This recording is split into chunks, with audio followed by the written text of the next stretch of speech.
হাদিসের মধ্যে আছে আল্লাহর নবী সাল্লাল্লাহু আলাইহি সাল্লাম বলছেন, হাসরের ময়দানে প্রত্যেক নাফরমানকে, পাপীদেরকে, দুনিয়া যারা আনন্দ উল্লাস আর ফুর্তি আর হারাম মজা নিয়া ভোগ করছে, আল্লাহ তাআলা ফেরেশতাদেরকে বলবে, পরে জাহান্নামের বাহির দিয়া একটা বার ঘুরাইয়া জাহান্নামের দরজা বরাবর 1 মিনিট বা 10টা সেকেন্ড দরজার বরাবর দাঁড় করাইয়া এরপরে আমার কাছে নিয়ে আসো।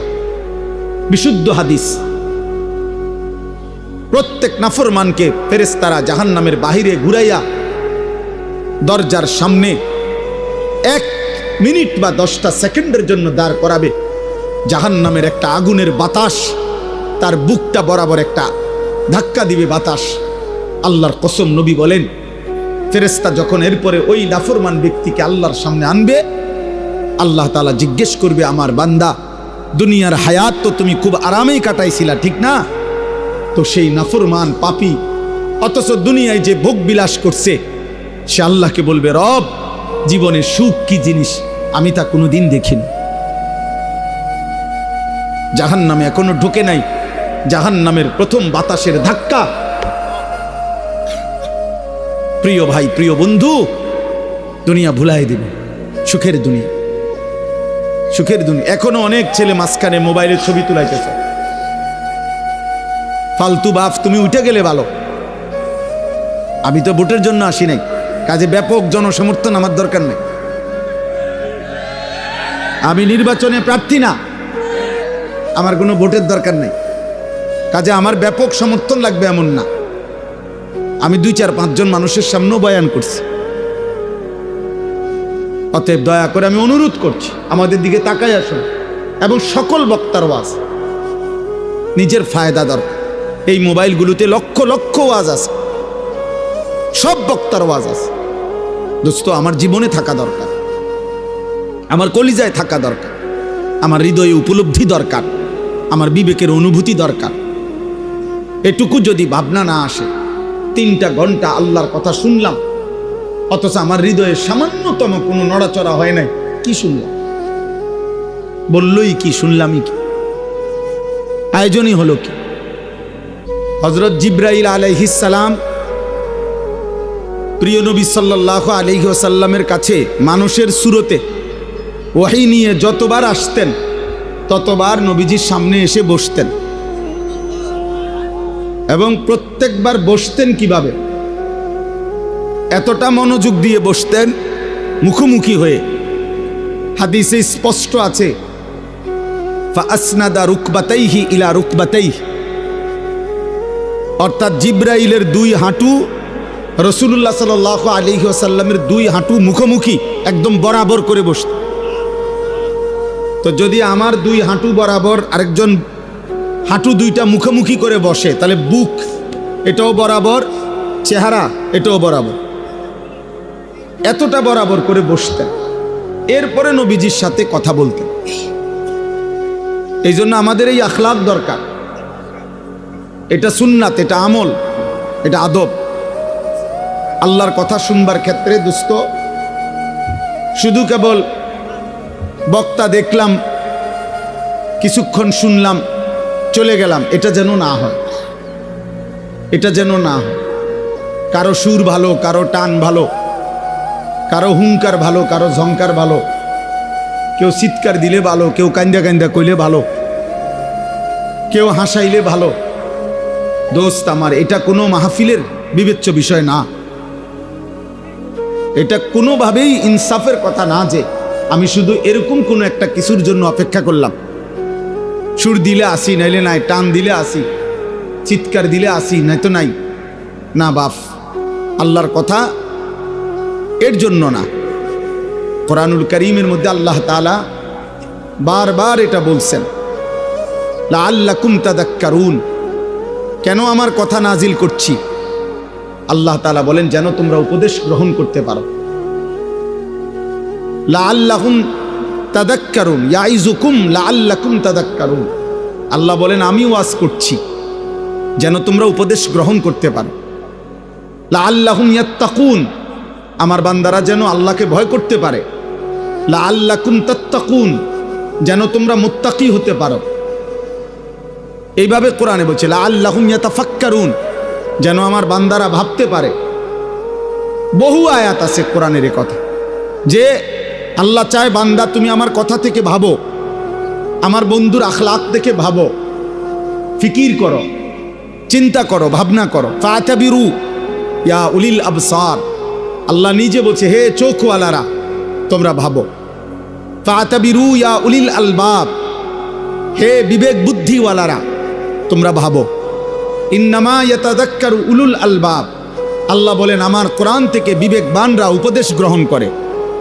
আল্লাহ বলছেন লাকাদ কানা ফি কাসাসিহিম ইবরাতুল লিউলিল আলবাব, আমি আল্লাহ পিছনের যতগুলো ঘটনা কোরআনে বলছি, নূহ নবীর ঘটনা, মূসা নবীর ঘটনা, নমরুদের ঘটনা, ফেরাউনের ঘটনা, আল্লাহ বলেন এগুলো কিচ্ছা বলছি আর অবসর সময় পার করছি এজন্য না, বরং ইবরাতুল লিউলিল আলবাব, প্রত্যেকটা বিবেকবান বুদ্ধিমানের জন্য যেন উপদেশ হয়, নসিহত হয়। কোরআনুল কারীমের মধ্যে আছে আল্লাহ বলছেন মূসা নবীকে, ভাইয়া তোমরা বসতে হবে, এই ছেলেরা, এই মোবাইলওয়ালা ছেলে বসো তুমি। দোস্ত আমি অনুরোধ করি, একটা ছেলেও, আমার হাত জোড় অনুরোধ তোমাদের কাছে, মোবাইল হাতে ধরে ভিডিও বা রেকর্ড করবে না কেউ, আল্লাহর ওয়াস্তে। এই মাহফিল আমি যখন কর্মজীবনের শুরু আমার, আমি তখন থেকে চিনি এই মাহফিল। এই মাহফিলে আমি নিজে শ্রোতা হয়ে ওয়াজ শুনছি, এইখানে বসে ওয়াজ শুনছি আমি। এটা ফল ব্যবসায়ীদের মাহফিল, ঐতিহ্যবাহী মাহফিল, আলহামদুলিল্লাহ। অল্প কয়েকজন ব্যবসায়ী মনে করেন আফেল উফুল বেচে, কিন্তু আল্লাহর দ্বীনের একটা ফিকির ধারাবাহিক করাতে আজকে তারা পুরো অঞ্চলের জন্য ব্র্যান্ড, তারা একটা প্রতীক। হাজারো মানুষ অপেক্ষায় থাকে যে ফল ব্যবসায়ীদের মাহফিলটা কোন দিন হবে। তাইলে কিছু অল্প মানুষ হোক, সামান্য হিম্মত হোক, কিন্তু আল্লাহর পথে লেগে গেলে, শুরু করলে একদিন আল্লাহ এটাকে অনেক দূর আগায় দেয়। এটা একটা গুরুত্বপূর্ণ বিষয়, গুরুত্বপূর্ণ বিষয়।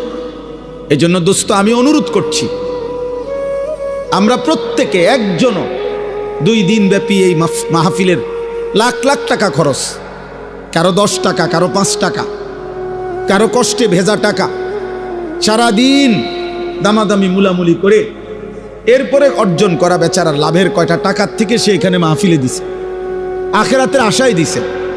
আমরা ভিডিও করমু, মোবাইল করমু, ছবি তুলমু, বুট বেচা হবে, বাদাম বেচা হবে, চটপটি বেচা হবে।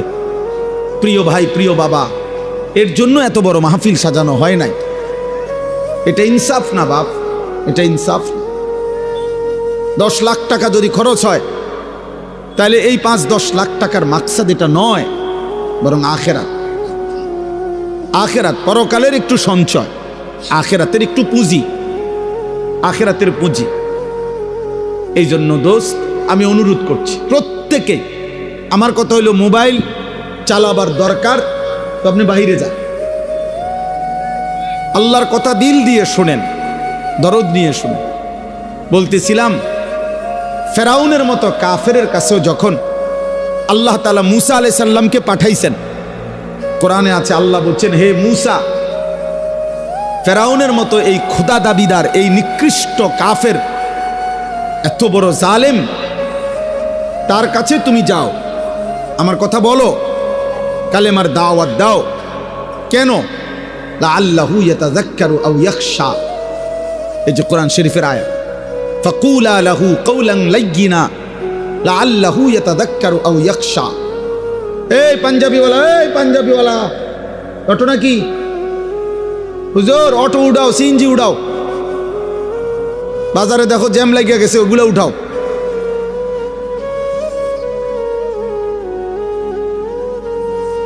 এই জন্য বললাম, আল্লাহ তাআলা বললেন মূসাকে তুমি ফেরাউনের কাছে আমার দাওয়াত দাও, কালেমার কথা বলো। কেন? লাআল্লাহু ইয়াতাযাক্কারু আও ইয়াখশা, হয়তো সে উপদেশ গ্রহণ করবে অথবা আমি আল্লাহকে ভয় করব। তাহলে ফেরাউনের মতো একজন নিকৃষ্ট কাফের শেষ পর্যন্ত সে কি ঈমান আনছে? কথা বলেন না।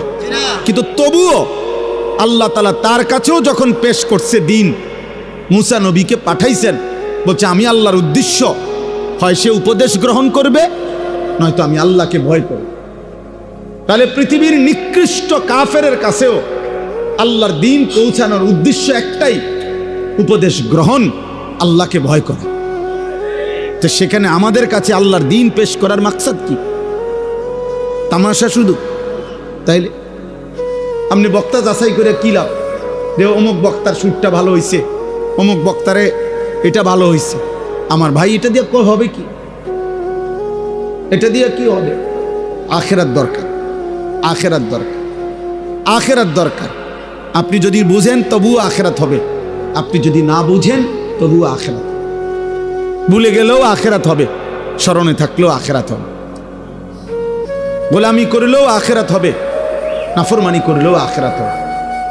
সেজদা দিতে দিতে কেউ আব্দুল কাদের জিলানি হলেও মরে যাবে, নাফরমানি করতে করতে কেউ ফেরাউন নমরুদ হলেও মরেই যাবে। ওয়াজাআত সাকরাতুল মাউত বিল হক যালিকা মা কুনতা মিনহু তাহিদ। আল্লাহ বলে, বান্দা সত্য সত্যই একদিন, যেদিকে যাও না কেন বান্দা, যত পলায়ন করো না কেন, যতবারই ভেগে যাও না কেন, একদিন সত্য সত্য মৃত্যুর যন্ত্রণা আসবে। আর মৃত্যুর যন্ত্রণা সাকরাতুল মাউত আল্লাহ কোরআনে ব্যবহার করছেন, তাফসীরের মধ্যে আছে, কারো মৃত্যুর যন্ত্রণা যখন শুরু হয়, যদি সে বিগত 900 বৎসরও পৃথিবীতে হায়াত পেয়ে থাকে আর 900 বৎসর আল্লাহর নাফরমানি করে থাকে, কিন্তু 900 বৎসরে কোনো দিন 1 সেকেন্ডের জন্য কোনো রকমের দুঃখ, কষ্ট, বেদনা, এক ফোঁটা চোখের পানি পড়ে নাই, একটা সুইয়ের কাঁটার আঘাত লাগে নাই, পুরাপুরি 900 বৎসর যেই নাফরমান সুখ আর আনন্দ আহ্লাদে এই দুনিয়া কাটাইছে, খোদার কসম তাফসিরে লিখছে, মৃত্যু যন্ত্রণার প্রথম সেকেন্ডে, 1 সেকেন্ডে আজরাইল জান কবজের আগ মুহূর্তে, মৃত্যু যন্ত্রণার প্রথম মুহূর্তেই 900 বৎসরের সুখ আর আনন্দ নাফরমান ভুলে যাবে, ভুলে যাবে, ভুলে যাবে।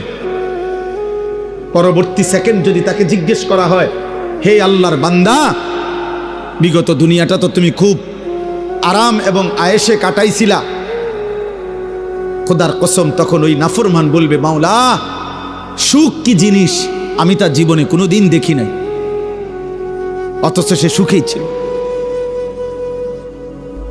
হাদিসের মধ্যে আছে, আল্লাহর নবী সাল্লাল্লাহু আলাইহি সাল্লাম বলছেন, হাসরের ময়দানে প্রত্যেক নাফরমানকে, পাপীদেরকে, দুনিয়া যারা আনন্দ উল্লাস আর ফুর্তি আর হারাম মজা নিয়া ভোগ করছে, আল্লাহ তাআলা ফেরেশতাদেরকে বলবে, পরে জাহান্নামের বাহির দিয়া একটা বার ঘুরাইয়া জাহান্নামের দরজা বরাবর 1 মিনিট বা 10টা সেকেন্ড দরজার বরাবর দাঁড় করাইয়া এরপরে আমার কাছে নিয়ে আসো।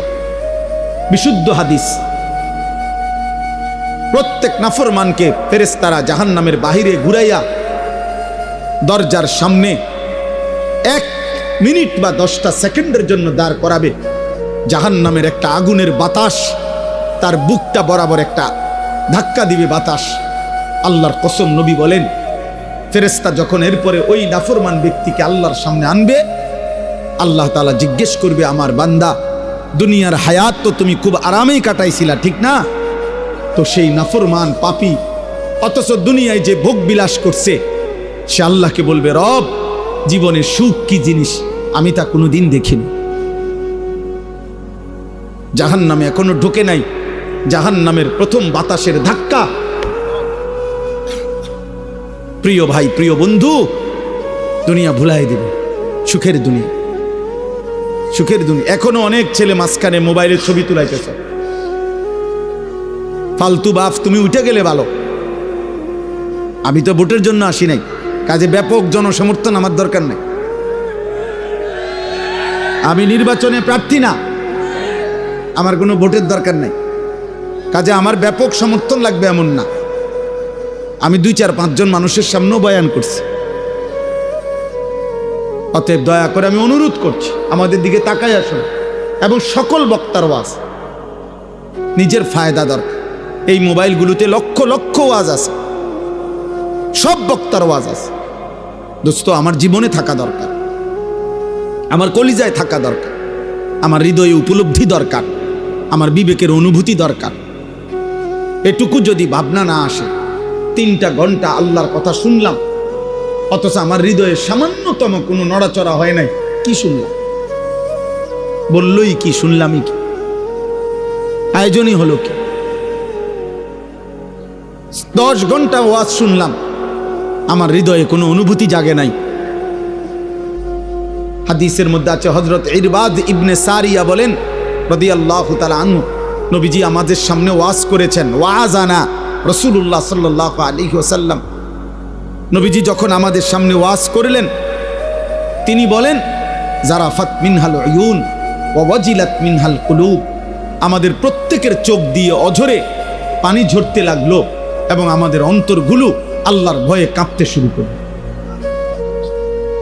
এ ছিল ওয়াজের ফলাফল, প্রতিক্রিয়া সাহাবায়ে কেরামের। এই জন্য দোস্ত, আমরা প্রত্যেকেই এই কথা মনে রাখতে হবে।